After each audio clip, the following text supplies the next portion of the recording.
Olá, meu nome é Tassiana, eu sou do canal Tenha Medo. Sejam todos bem-vindos à série Informações, Fatos e Verdades. Hoje, com o especial de domingo, vamos falar sobre fotografia pós-morte.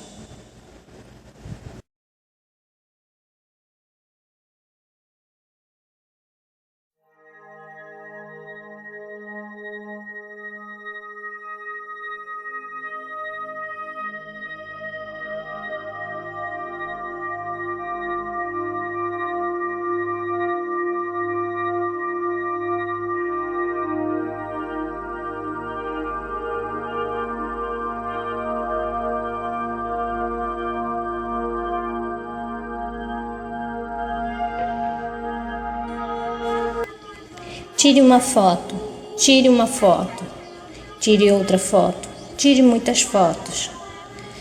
Na fotografia encontra-se a ausência, a lembrança, a separação dos que se amam, as pessoas que já faleceram ou as que desapareceram. Para algumas pessoas, fotografar é um ato prazeroso, de estar figurando ou imitando algo que existe. Já para outras pessoas é necessidade de prolongar o contato, a proximidade, o desejo de que o vínculo não seja quebrado. E houve uma época que se tentava imortalizar pessoas através da fotografia, chamado a fotografia pós-morte.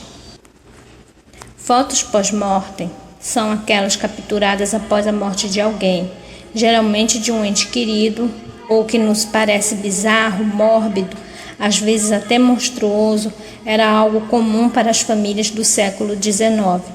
Assim, é importante o cuidado ao julgar o passado sob o olhar do presente.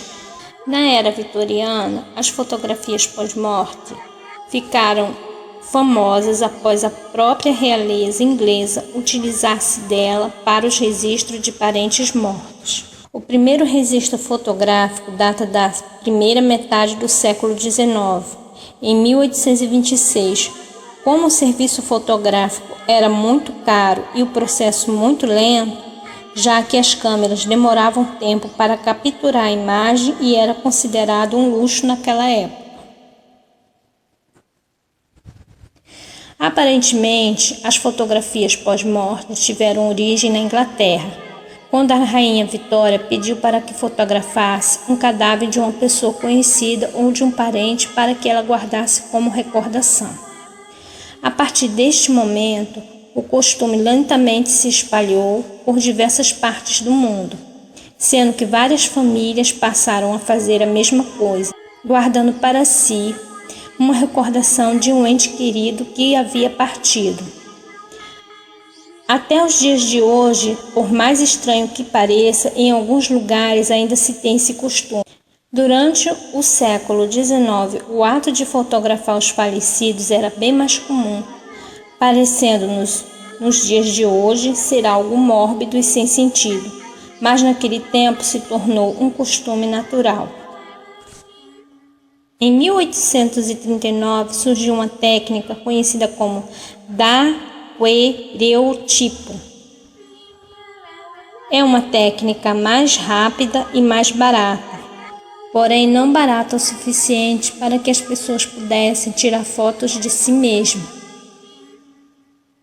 restando apenas a estratégia de guardar dinheiro para que pelo menos fosse possível pagar a foto de um ente querido morto. As fotografias pós-morte surgiram também para que os pais pudessem guardar a imagem dos seus filhos mortos, pelo fato de, na época, a mortalidade infantil ser muito alta. Fotos em vida eram um serviço de luxo apenas ao alcance dos mais afortunados. Hoje, ela é vista por muitos como uma arte sentimental. E naquela época eram usadas técnicas planejadas como iluminação, maquiagem, pintura dos olhos. Por alguns estarem com os olhos fechados, eles pintavam de uma forma que parecessem abertos. Cenário, vestimenta, para que parecessem naturais, e também recursos extras tais como estrutura de madeiras, tipos de cavalete para sustentar os corpos dos falecidos. Porém, algumas exceções, como alguns familiares não se importavam que seus parentes fossem fotografados dentro de caixões. Tabu, morbidade ou não, o fato é que as fotografias pós-morte eram vistas com naturalidade no século XIX e eram um pedaço e a representação da cultura e da organização daquela época. A fotografia pós-morte foi muito utilizada na época vitoriana e que compreende ao período da Rainha Vitória, que vai do dia 20 de julho de 1837 ao fim de janeiro de 1901, com a sua morte. Mas e hoje em dia? O que leva uma pessoa a tirar uma foto de pessoas mortas? É a chamada curiosidade mórbida. É impressionante como o assunto morte atrai as pessoas. Pode reparar, sempre que há um acidente, atropelamento ou qualquer coisa que no mínimo envolva a possibilidade, veja bem, eu disse possibilidade, da vítima ir desta para melhor, há curiosos em volta só observando. Ninguém ajuda, o povo fica parado, assistindo o espetáculo que não cobra ingresso.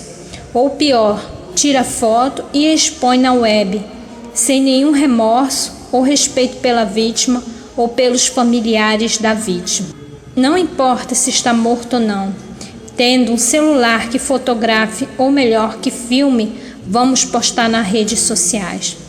Uma das explicações psicológicas para o fato é nos interessarmos por esse tema justamente porque transferimos nossa própria agressividade e violência para estes conteúdos. Eu não concordo muito. Creio que seja algo relacionado com a atração que sentimos pela morte, coisa de polo negativo e polo positivo.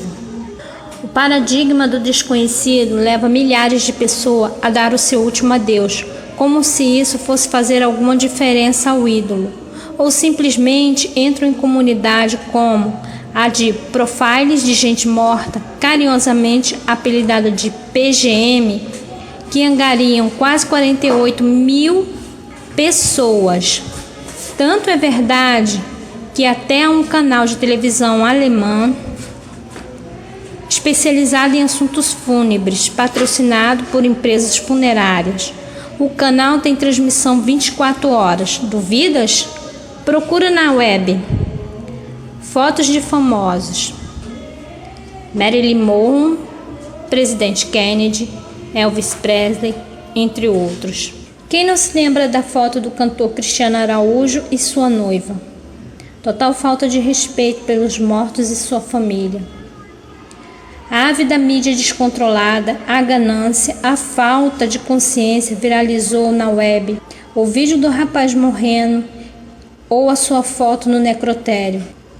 Total falta de ética dos profissionais que tiraram a foto, se é que se pode chamar de profissionais. E as selfies? Você sabe o que é uma selfie? Selfie significa autorretrato e as conhecidas selfies dos mortos, ou seja, a última foto dos vivos, instantes antes de sua morte.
Mais de uma coisa todos nós compartilhamos: a morte, seja em fotos ou real.